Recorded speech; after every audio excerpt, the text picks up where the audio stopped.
Tapi dalam kitab mereka ada. Mana? Ayo kita lihat. Tidak, katanya di kitab mereka ada ayat teror. Kalau di dalam Al-Quran tidak ada ayat teror. Kita nggak usah terlalu banyak bersandiwara, tante siapa ini? Tante Iren, nggak usah. Siapa orang yang ngebom terus kemudian berteriak Allahu Akbar dengan mengatasnamakan agama? Inilah mereka punya kerjaan. Setiap waktu hanya terus membombardir ayat-ayat Alkitab. Dia ngaku-ngaku sih katanya mualaf. Inilah otak kotor, otak licik, sehingga mereka terus menista. Ya. Dengan tujuan, jangan percaya Injil. Saya mau tanya, Ibu kaget nggak? Kaget nggak? Kaget. Ini ayat di dalam kitab suci.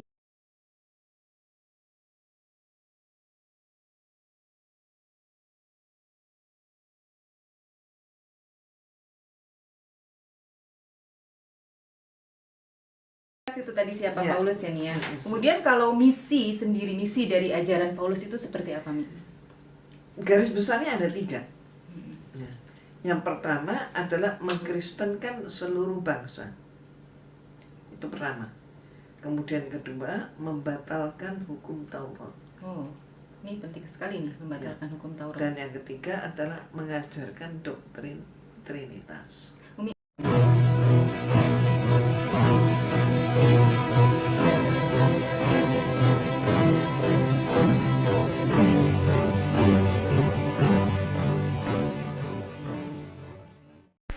Assalamualaikum warahmatullahi wabarakatuh.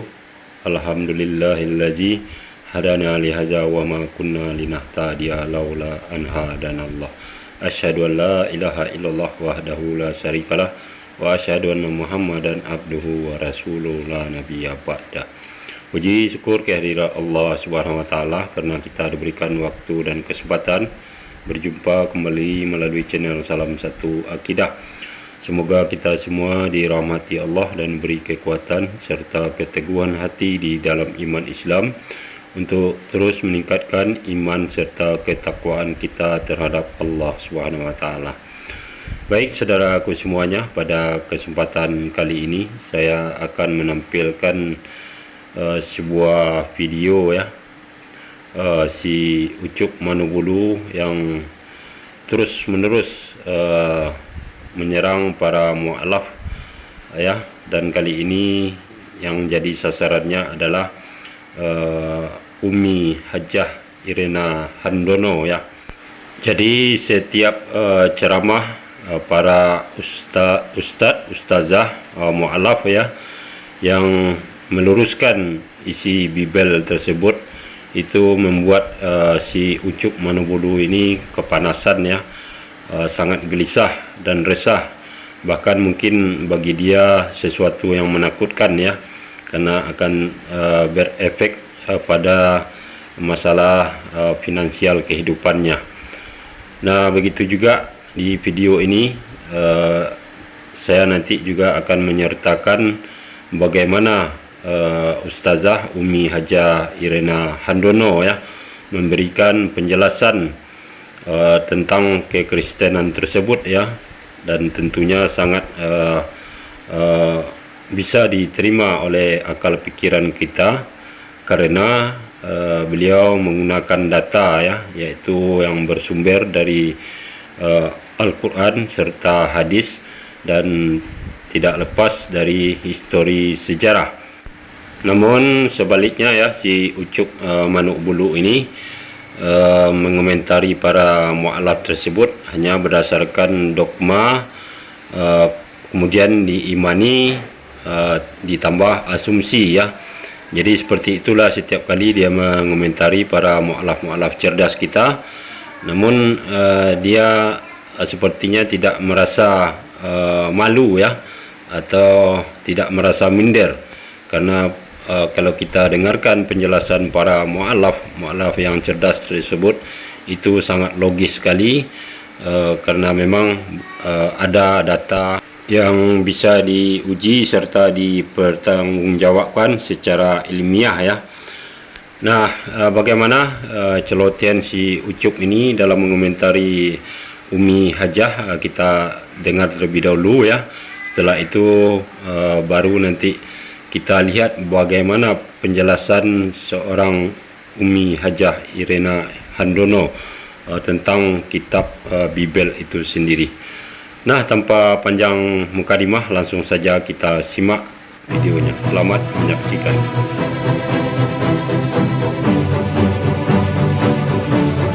Ini kitab mereka. Kalau dalam Al-Quran nggak ada sekali lagi ayat teror dan sebagainya. Tapi dalam kitab mereka ada. Mana? Ayo kita lihat. Tidak, katanya di kitab mereka ada ayat teror. Kalau di dalam Al-Quran tidak ada ayat teror. Kita nggak usah terlalu banyak bersandiwara, tante siapa ini? Tante Iren, nggak usah terlalu banyak bersandiwara. Prakteknya itu semua saksikan. Prakteknya kan semua tahu. Ini bukan rahasia umum. Siapa orang yang ngebom terus kemudian berteriak Allahu Akbar dengan mengatasnamakan agama, mengatasnamakan Tuhan yang kalian yakini, terus meneror orang lain, membunuh orang lain. Nah, inilah yang saya katakan bahwa maling teriak maling. Itu teman-teman. Ya, katanya di dalam Alkitab ada ayat-ayat teror. Kan kasihan sekali ini, ya. Kalau ada bahasa-bahasa di dalam Alkitab bilang ada hukuman, itu hanya karena Anda tidak paham Alkitab. Itu hanya karena kalian tidak mengerti Alkitab.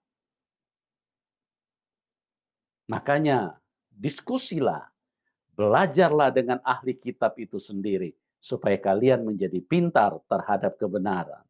Ya. Kembali dia mengatakan bahwa Alkitab itu terdapat ayat-ayat teror. Ya.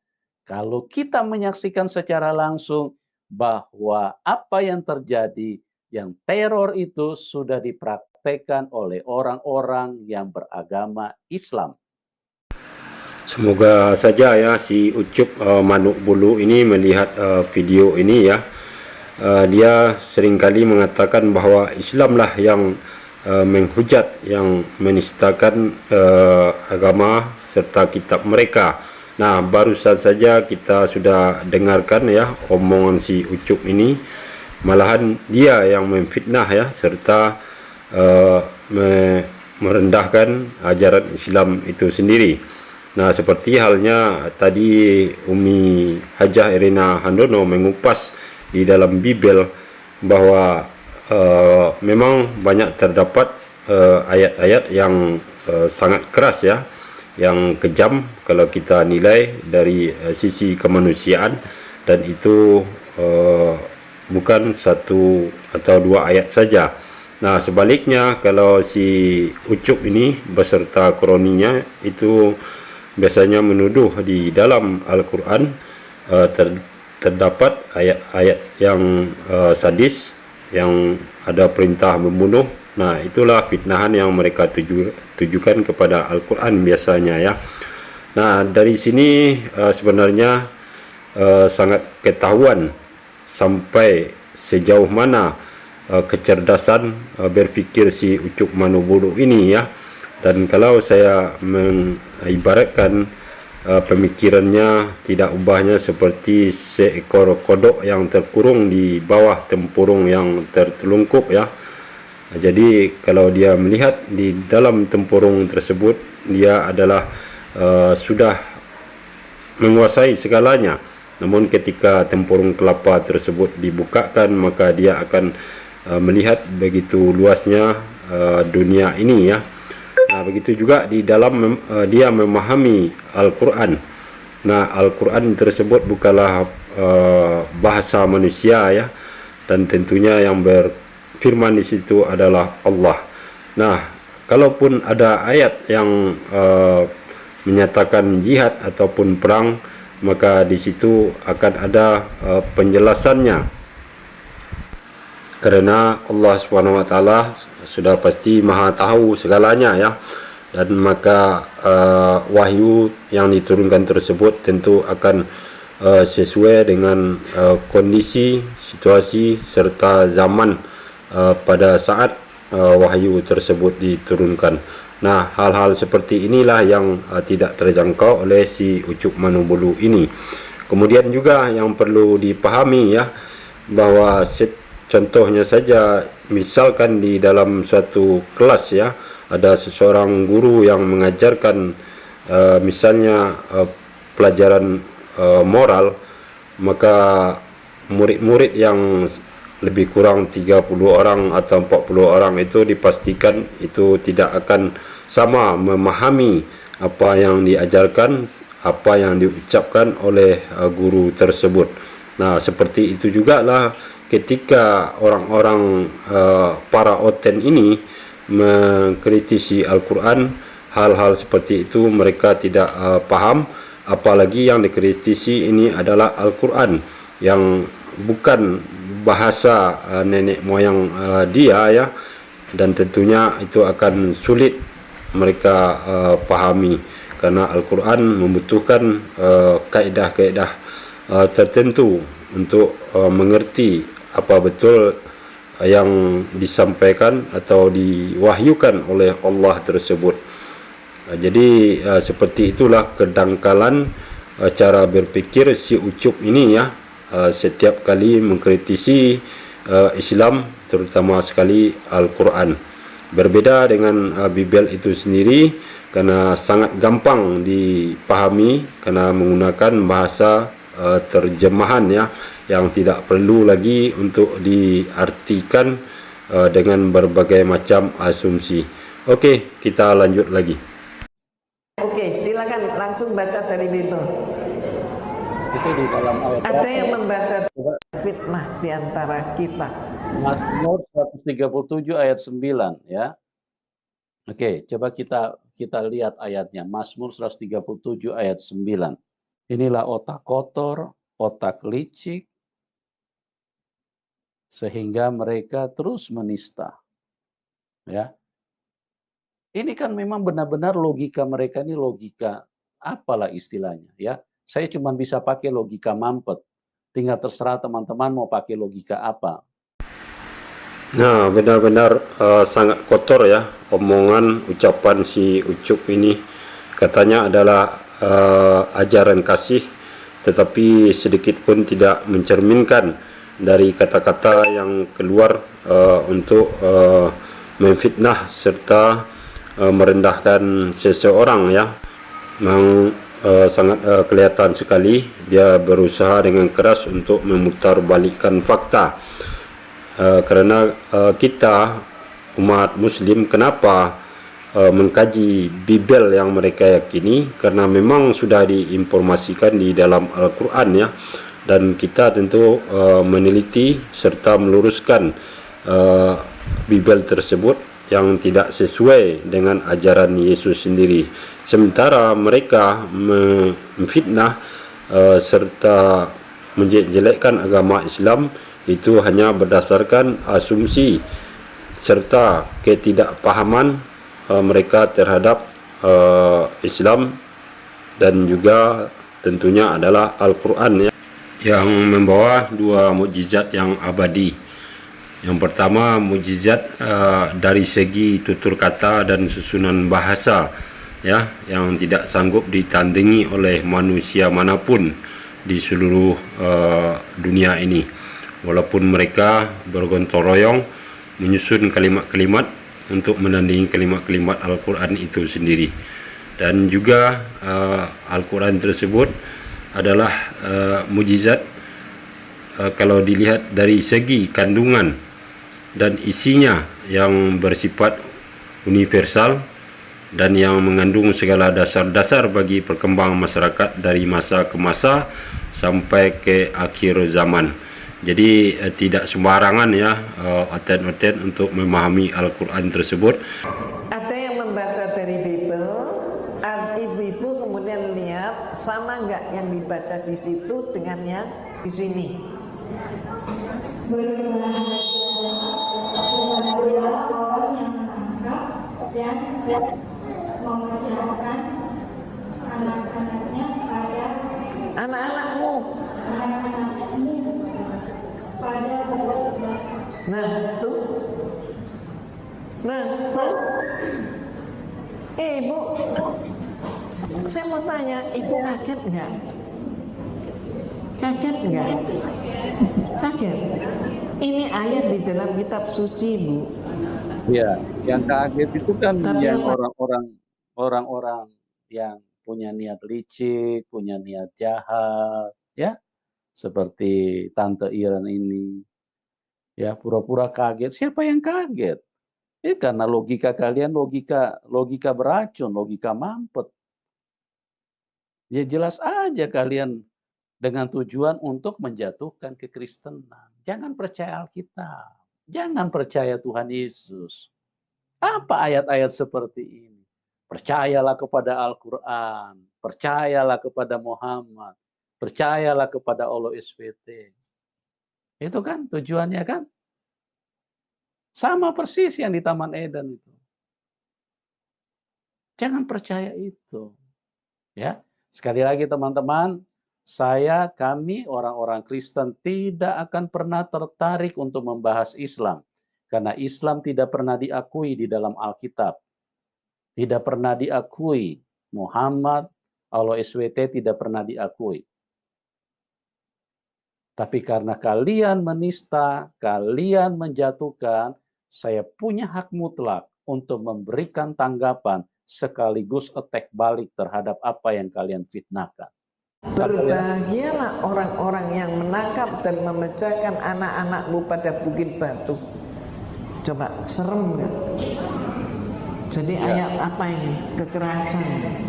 Anak-anak bayi dilemparkan perak. Jadi kepalanya dihantamkan pada bukit batu. Nih korban-korbannya. Dan ini sudah terjadi. Sejarah sudah mencatat. Mana ada anak orang Israel mengambil anak-anaknya terus lemparkan ke bukit batu, tante. Ayat teror ini sudah terjadi. Kapan terjadi? Gitu. Nah, tadi kita dengarkan ya perkataan si Ucup bahwa dia tidak akan tertarik dengan Islam, dengan Nabi Muhammad Rasulullah serta Al-Quran ya. Itu kan kata si Ucup karena dia sendiri yang menutup diri ya, menutup pikirannya, sementara fakta sudah kita lihat para mu'alaf yang cerdas sudah mengetahui bahwa di dalam Bible itu sendiri Yesus sudah memberitahu akan kedatangan Rasulullah akan membawa agama baru yaitu Islam. Dan buktinya setelah mereka mengetahui itu, kemudian mereka berpindah memeluk agama Islam. Itu adalah real ya, dan sudah sangat banyak bukti-bukti yang bisa kita lihat para mu'alaf cerdas tersebut.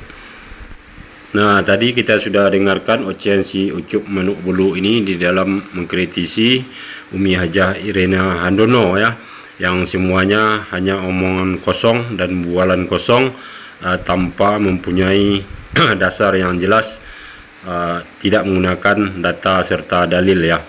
Berbeda sekali dengan penjelasan atau uraian dari Umi Hajah Irena Handono yang akan kita saksikan dalam mengkaji Bible itu untuk mencari kebenaran apakah Bible tersebut murni ajaran dari Tuhan atau bercampur dengan ajaran manusia yang tidak bertanggung jawab ya, yang diindikasikan sebagai si Paulus. Nah, saudaraku, ini mudah-mudahan bisa menjadi pembanding kualitas seorang mu'alaf dengan oten-oten ya.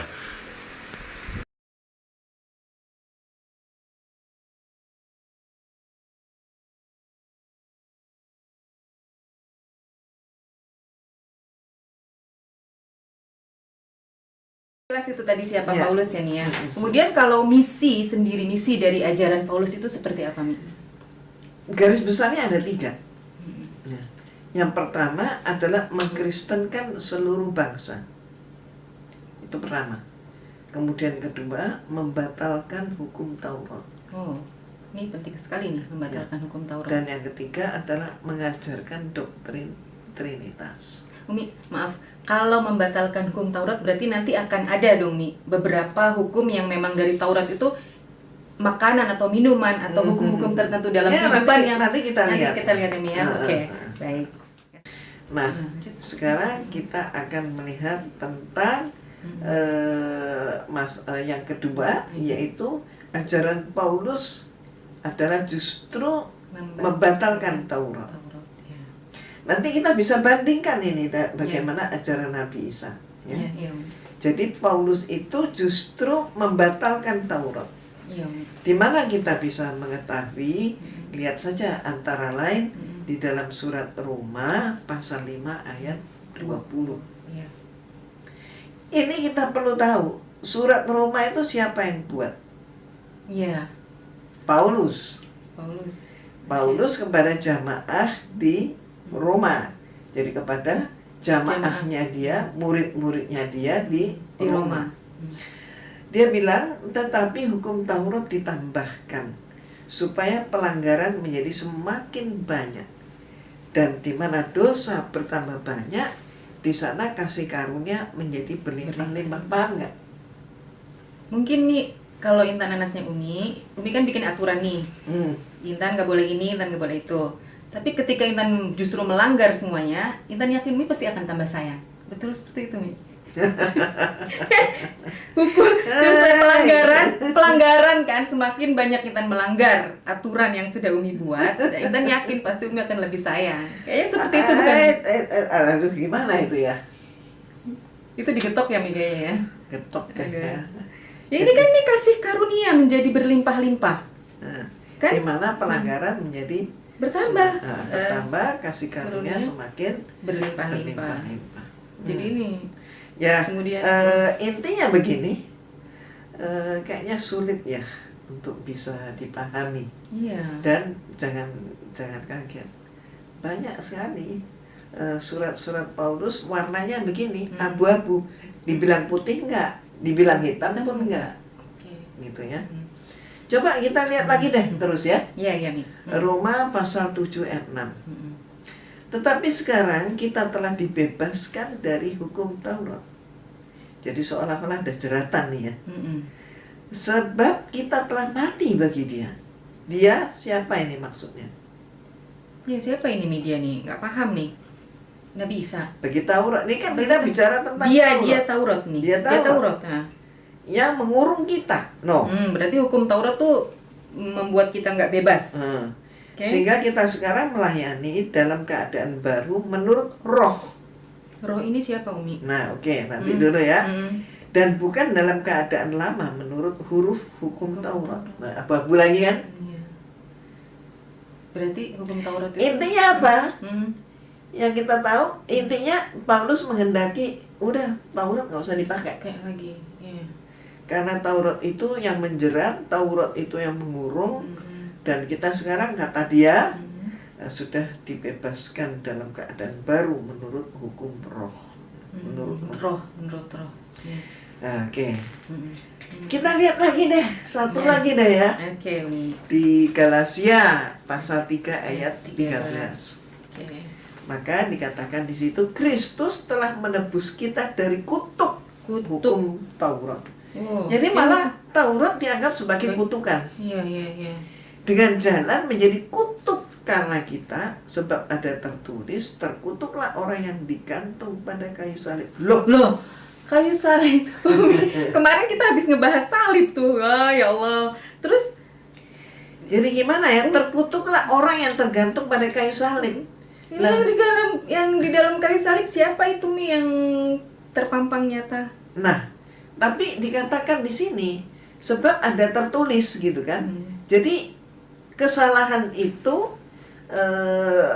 ini dengan gaya bahasa ini dikatakan kesalahan itu adalah kesalahan karena hukum Taurat yang menyatakan terkutuk orang yang dihukum pada kayu salib.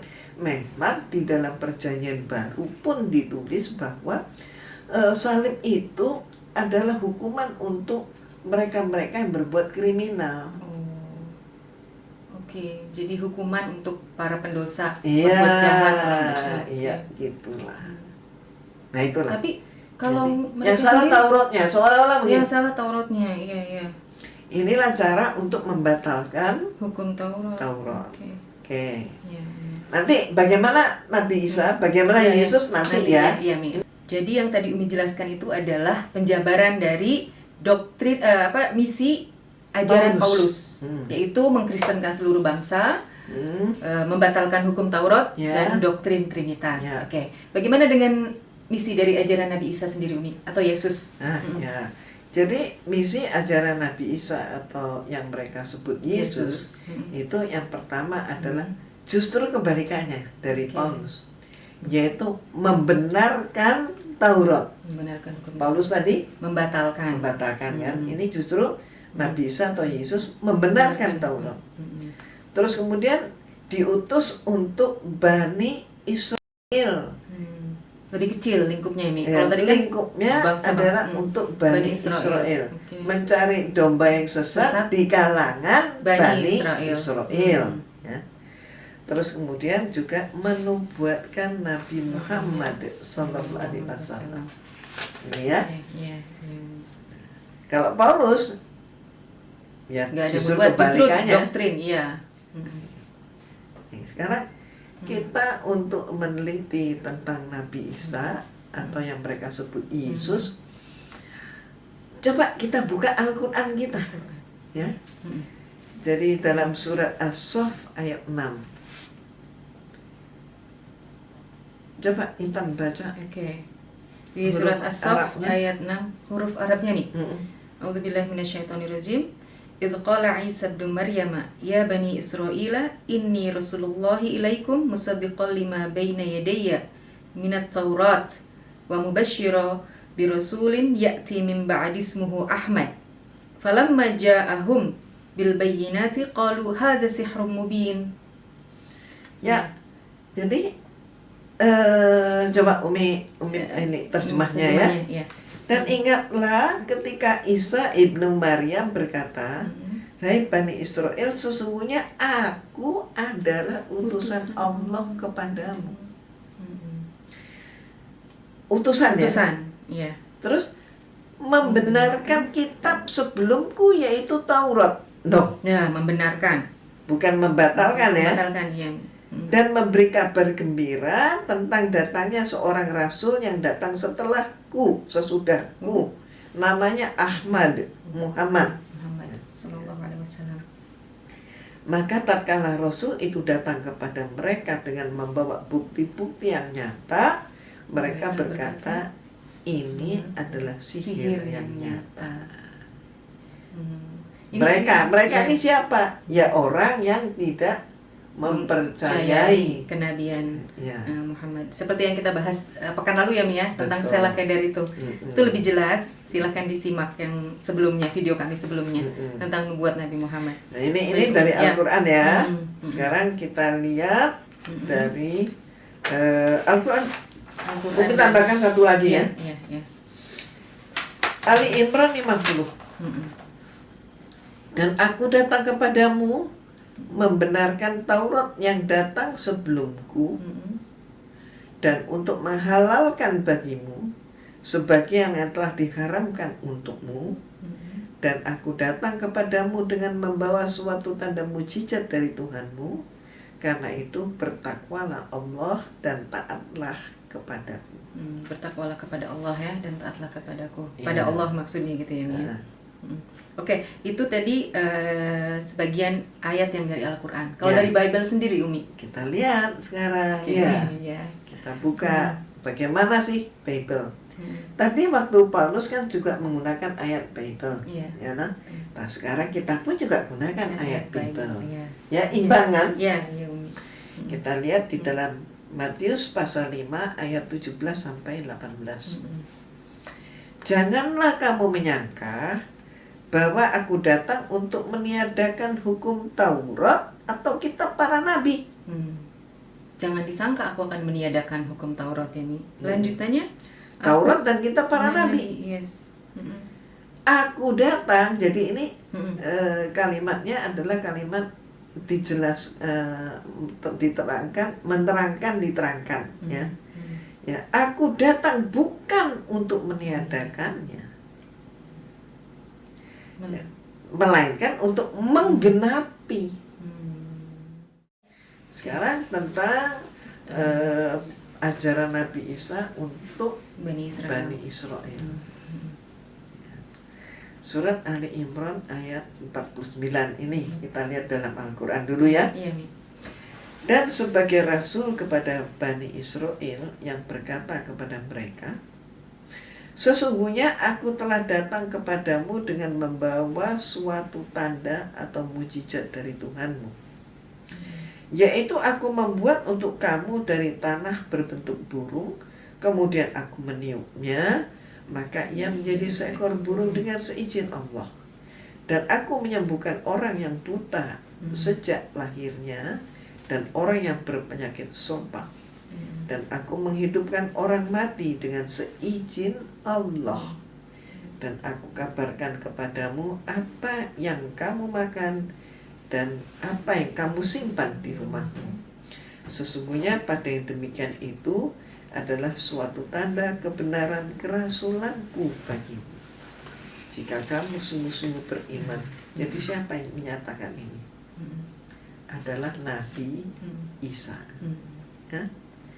Jadi Allah menyampaikan firman-Nya tentang Nabi Isa yang menyatakan hal ini. Ini dijelaskan ya mujizat Nabi Isa di sini ya Mia. Oke, kalau dari Bible sendiri Mia? Kita lihat sekarang, misalnya kalau Bible kita ambil dari Matius, ya. Dari Matius pasal 10 ayat 5 sampai 6. Ke-12 murid itu diutus oleh Yesus dan ia berpesan kepada mereka. Murid intinya kan 12 ya. Janganlah kamu menyimpang ke jalan bangsa lain atau masuk ke dalam kota orang Samaria. Jadi nggak boleh ya Mia? Nggak boleh. Nggak boleh Nggak boleh berdakwah kepada bangsa yang lain. Karena apa? Nabi Isa adalah khusus untuk Bani Israel. Dan sejarah gereja juga merekam memang terjadi perselisihan karena Paulus justru menyimpang ke bangsa yang lain, padahal Nabi Isa melarang untuk masuk ke dalam kota orang Samaria, ke bangsa yang lain. Iya. Kita lihat lagi di Matius pasal 15 ayat 24. Jawab Yesus, mengapa dia melarang itu semua? Jawab Yesus, aku diutus hanya kepada domba-domba yang hilang dari umat Israel. Oke. Jadi domba-domba yang hilang. Domba-domba yang hilang. Maka ada istilah juga domba yang sesat. Tapi dari kalangan Bani Israel. Bukan dari kalangan bangsa Indonesia, tapi dari kalangan Bani Israel. Juga bukan Malaysia, bukan juga Amerika. Jadi khusus untuk orang Israel aja. Untuk orang Israel aja. Nah, saudaraku semuanya, kita sudah dengarkan ya video ini secara lengkap, dan di penghujung video juga kita sudah mendengar penjelasan yang sangat jelas dari Ustazah Hajah Irina Handono ya. Dan ternyata memang berdasarkan Bible tersebut bahwa Yesus tersebut memang hanya diutus untuk kaumnya, yaitu Bani Israel. Dan kemudian ajaran-ajaran Yesus itu sudah banyak diselewengkan atau dibelokkan oleh manusia yang namanya Paulus ya, dan itu bisa ditelusuri berdasarkan Bible itu sendiri. Jadi sangat jelas dan terang sekali bahwa Bible tersebut memang sudah banyak tidak sesuai dengan ajaran Yesus yang sebenarnya. Kemudian juga kita bisa melihat perbedaan kualitas seseorang ketika mengkaji ya sebuah kitab.